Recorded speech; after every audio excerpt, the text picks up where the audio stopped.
Hey, how's it going, guys? So, it's been a while since I did one of these, and basically, we're starting a new series. It is the Star Wars The Old Republic History videos. So, about a month ago, back in January, I ended the Sith History videos based on the Star Wars The Old Republic era, and so far the series did pretty well. A lot of you have been like commenting and giving me more like information about that time period, and also asking like when are you gonna do the Republic History video. So finally we're doing it. The reason why there's a huge month gap in between why I didn't do any of this was because I was really like getting into Halo. Well, I still am, like I'm still reacting to it and still watching it, but I've been watching more Halo videos and doing like gameplay videos, so that's why it was hard to like sneak this in between. But now I decided to get back into it. So the very first Republic History video is called How the Republic Was Forged in Fire, and that is the very first Republic History video, and it's the very same channel that I did the Sith History video. I may be saying his name channel wrong, Geetsly. I may be saying it incorrectly, I'm sorry, but I mean it's in the video, so you'll see it. But I don't know how many videos there are for the Republic History, because in the Sith History videos it was 15 of them, so we're gonna be seeing like how many there are in this one. But without further ado, let's check the first one out. The Old Republic was the Republic of legend, greater than distance or time. No need to note where it was or whence it came, only to know that it was the Republic. So wrote the ancient Order of the Whills in their chronicles of the history of the Star Wars galaxy, centuries after the fall of the Galactic Empire. In their time, the Galactic Republic was dead and gone, having collapsed long ago under the weight of its own failures. But it nonetheless that's a cast cool shadow shot over galactic history. No power in the galaxy had nearly as titanic a role in history as the Republic, and only the Jedi Order itself surpassed it in age. The Republic, at the time of its transformation into the Empire, was 25,034 years old. Damn, that's a long time. In reality, humanity literally has nothing that can compare to its age in terms of man-made constructs. But the Republic did come from somewhere. It did have a beginning. Today, we'll be discussing it. The classic Battlefront Run 1 intro. Attention, Sergeant on deck! Alright, so Geetslice. I hope I'm saying that correctly. In the year 25,200 BBY, the infinite empire of the Rakata, which had previously been the dominant force in the galaxy, collapsed between the pressures of slave rebellions, a brutal plague, and a civil war. As the Rakata quickly retreated from the known galaxy, fleeing back to By the way, I remember this race. They left dozens of formerly enslaved species behind, well aware that there were other civilians and other livable worlds out in the wider galaxy. Some, like the distant Tianese and their Hutt rivals, reacted by trying to kill each other. Others, like the civilians in what would become the core worlds, started to talk instead. The core worlds, specifically the strip of space that would be nicknamed the Arrowhead in later years, were already teeming with activity well before the Rakata left, however. By the time the Rakata discovered them in 30,000 BBY, the humans of Coruscant had already transformed their homeworld into a massive planetary city and had discovered interstellar travel. Unlike with some of the other worlds they enslaved, the Rakatan grip on Coruscant was unusually light, likely due to the fact that the planet-wide city was impossible for them to tightly control. Oh, so they created the cities on Coruscant, basically. Quietly steal Rakatan technology. By 27,500 BBY, humanity had advanced enough that it was able to send out sleeper ships from Coruscant, colonizing other worlds and forming dozens of satellite civilizations. In the core worlds, human sleeper ships landed on Alsaken, Agsum, Metalos, Tapasi, Kuwait, Alderaan, Corphi, Chorus Major, Rendili, Koralag, Chandrila, Brental 4, Esselis, Renal, and Raltir, with each world becoming the heart of a new civilization. When the Rakata left the core, 2,000 years after these colonization efforts began, humanity had already built itself a rather expansive civilization. These ancient human colonies had already developed their own distinct cultures, governments, and niches in human civilization by this point in time. The seven worlds of the Koros system, which were Gilad, Moses, Koros Major, Trias, Thyrus, Phoros, and Veronica, became their own fractious civilization, which didn't unite for over 20,000 years but still managed to contribute greatly to human civilization, being humanity's primary sources of carbonite. Alsaken and Medalos took after Coruscant in becoming city planets. Asakan built up its own civilization that came to rival Coruscant itself, while Medalos acted as more of a Coruscanti satellite. Corfei established itself as a hub for trade with Corellia and Duro, while Tapasi and Alderaan established monarchies that would last for millennia to come, with Alderaan being widely known for its natural beauty as well. Early sleeper ship expeditions colonized 6 worlds in the Ringali Shell, which became the cause of small civilizations that enjoyed frequent contact due to their close proximity to each other. Brental 4 became a major trading hub, Chandrila became an agricultural world, Korulag became well known for its swoop races, and Raltir established a banking system that endured even up to the Mandalorian Wars.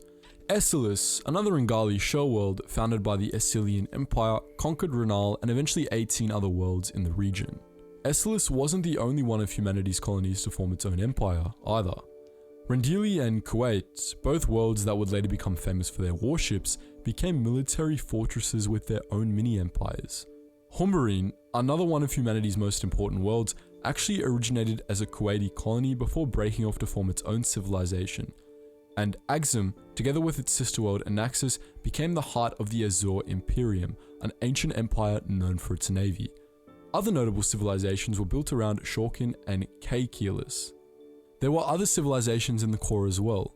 The humans of Corellia, for example, were actually already in place well before Coruscant started sending out sleeper ships, having been transplanted to the system by the Celestials long ago. The Corellians united with the Selonians and the Dral, the native species of Selonia and Dral, 2 other worlds. I'm just getting hit by so many species names and planetary worlds. And Trailus, forming the 5 Brothers, a union that started building up its own mini-empire. The Duros of nearby Duro did the same and established relations with Corellia, the human colony of Corfei, and the Herglic trade empire in the southern core. Okay, so this is where everyone starts splintering apart. The core included the Colomai of Colomus, an advanced race that had discovered interstellar travel tens of thousands of years before, and the Kamasi of Kamas, a peaceful people known for their morality and beautiful homeworld. With the Rakata out of the core, all of these civilizations began to expand and collide, some peacefully and some with war. More importantly, however, they began to examine the technology the Rakata had left behind. Rakadan technology was far more advanced than even that of the Colomai, but slowly, the core civilization started to figure out how some of it worked. Those look like star Technology forges. as crucial as droids and blaster weaponry originated in this way, and for the record, this is why technology in the Star Wars universe seemingly advanced slowly. For most of the Republic's history, the advancements made were just the Republic scientists learning to reverse engineer Rakadan technology better, before they eventually came to understand and surpass it. In 25,053 BBY, about a century and a half after the fall of the Infinite Empire, the most important of these Rakata-based inventions came about, the hyperdrive. Scientists working on Corellia and Duro had studied Rakadan hyperdrive technology for decades after the fall of the Infinite Empire, trying to get it to work. They had one major obstacle in this process. The Rakadan hyperdrive, like most Rakadan technology, could only be operated by Force sensitives. The devices eventually used the Force to streamline hyperspace travel, allowing Rakadan ships to just home in on Force-sensitive worlds. The Corellian and Duros eventually figured out how to remove these components, creating a device that instead just allowed for travel through hyperspace. Thus, the modern hyperdrive was born. Hyperdrive technology spread like wildfire. So they created the modern hyperdrive. Hyperspace travel relied on beacons built at jump points, which broadcast signals to replace the Force signatures that Rakadan hyperdrives used for navigation, a system that was eventually phased out altogether. The core worlds quickly built their own beacons, and soon the first hyperspace routes were formed between them. However, the spread of hyperspace technology sent tremors through the core. Not all of these early civilizations were as peaceful as the Alderaanians and the Kamasi. Some had built empires with strong expansionist tendencies and saw the hyperdrive as an opportunity they could use to take over the core. Parts of the core were already at war by the time the hyperdrive came they into see being, opportunities but its with discovery everything. brought the war to the entire region. It is unknown what the sides in this conflict were exactly, but there are a few that we can easily determine. Coruscant, Alsaken, and their respective colonies were likely major factors, as were Corellia, Duro, and their colonies. Kuwait and Rendili, both of which were very militarized, likely fought, as did Humbarine. Axum and its Azor Empire probably played a major role in the conflict, and the same was surely true for the Essilian Empire. The various warring factions quickly grouped up into two alliances, one led by Coruscant and one led by a group of vicious warlords, which history remembered as the Forces of Evil. Based on divisions from the early Republic era, we'd guess that Coruscant was allied with Koros, Alderaan, the Azure Empyrean, Humberine, Metzelos, Caecilius, Corellia, Duro, Colmus, Camas, and Corphi. The so-called Forces of Evil were likely based around the Assyrian Empire, the most expansionist of the core civilizations, which was likely allied with Korolag, Chandrila, Brental IV, Raltir, Kuwait, Tapasi, Shorkin, Rendili, and Alsakan. Little is known about the participants on either side, though we do know that the brutal warlord Zakranend Minus was involved, likely on the side of evil. Very little is known about this conflict except for how it ended. A group of Jedi Knights, whose order was at that time based far beyond That's a the cool borders of shot. the core, fought on the side of Coruscant, which helped tip the tide in Coruscant's favor. They were aided by the Order of the Dai Bendu, one of the galaxy's most ancient orders of Force sensitives. With the help of the Jedi and the Bendu, Coruscant and its allies eventually won the war.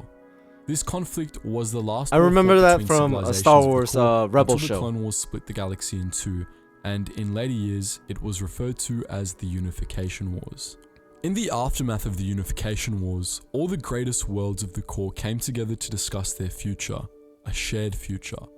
Representatives from Coruscant, Alderaan, Corellia, Duro, Alsakan, Camas, Axum, Brental, Kuwait, Esselis, Rendili, Humberine, Trangila, Rinal, Shulkin, Tapasi, Korolag, and Caecilius, among others, met and made the decision to unite under one government. 15 humans, led by a representative of Alderaan's House Organa, drafted the Galactic Constitution, a document that outlined plans for a government run by the Senate, detailed protections for various rights of member worlds and individual citizens, and the formation of a republic of which all the core founders would be members on equal terms. And thus, in 25,053 BBY, the hyperdrive was discovered. The Unification Wars consumed the core, and at the end of it all, the Galactic Republic came into being. Coruscant was chosen to be the new capital of the Republic, as it sat at the end of crucial hyperspace routes leading to Corellia and Esselis, which would become the start of the Corellian Run and the Polemian trade route respectively. To represent itself, the Republic chose the very symbol that the Bendu monks had marched under in the Unification Wars. 8 spokes united Oh yeah, I around did the see that on the common side of the center, pyramid representing how temple the or Force structure. connected all living beings. So that's how the Galactic Republic, for which our Alright guys, so that was the very first video of the Republic history. So, I mean, it brought back a few things like that ancient race that created the most advanced technology. I'm sorry, I'm not really good with names, so I'm sorry about that. But basically what I saw was when they started expanding to like different colonies or like different planets to like colonize, that's pretty much where like opportunities started setting in. Like for those settlements, they're like, why do we have to fall under them? Now we got our own planet, so we could just like be an independent system. We could establish our own monarchy, we could establish our own like rules and laws. But basically, you know, what I got from this video was, since the invention of the hyperdrive, that is what really caused like people to see it two ways. One, the best way to travel like quickly. Another was just like, hey, we can now go to like other worlds to like attack and take over, because they saw like an opportunity in the hyperdrive. But basically, overall, like if opportunities like presents itself, people will see it like either way, for good and for bad. But now when it meant by like how the Republic was forged in fire, it basically meant by wars, and the winning sides, the systems that proved to be the strongest, both in like strategic locations and military, turned out to be like the leaders and the first members of the Republic. So that does explain like how Coruscant became the capital, and like what planets joined in, and like the strategic points, like how he said at the end, like Coruscant was at the end of the hyperdrive lane, or the road or lane, with all the like the other systems on the way. But either way, guys, this was a really great video to watch, and I'm really looking forward to the other ones, because he does an amazing job like describing all this and showing like visual representation. Because most of my like thumbnails that I have for like the Sith history videos, I choose from the videos and I pretty much look up like what they are. But besides that, like shout out to Geetsly again for doing an amazing job.